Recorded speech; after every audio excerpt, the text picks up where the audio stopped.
Баршаңызға сәлем. Бүгін біз сіздермен бауырдан жасалатын 15 минутта дайын болатын өте дәмді тағам дайындаймыз. Ол үшін бізге қойдың бауыры қажет болады.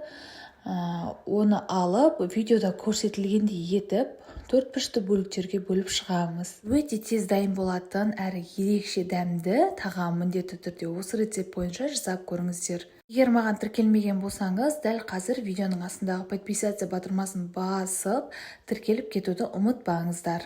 Барлығын кубиктап турап алдық. Енді бір ыдысымызға саламыз.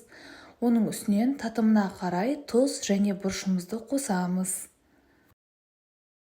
Және де жақсылап араластырып аламыз.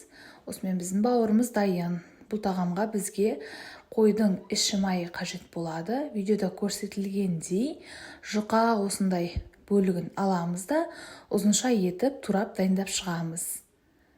Барлығын кесіп алдын ала дайындап алыңыздар. Бұл тағамды біз духовкада дайындайтын боламыз, яғни пеште.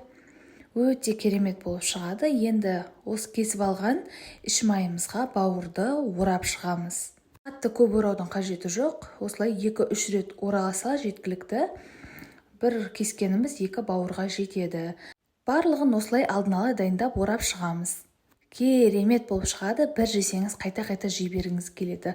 Бастысы ыстықтай жеп қою қажет. Алдын ала пешімізді осы уақытта қыздырып дайындап аламыз. Достар, менің арнамнан бұдан бөлек өте керемет, оңай жасалатын қазақша рецепттерді таба аласыздар. Сондықтан тіркелмеген болсаңыз, тіркеліп кетуді ұмытпаңыз. Барлығын орап дайындап алдық, көріп тұрғандарыңыздай. Енді біз противенге орналастырып шығамыз да 200 градуста 15-20 минут аралығында пісіріп аламыз. Астарыңыз дәмді болсын, өте керемет тез дайын болатын тағам.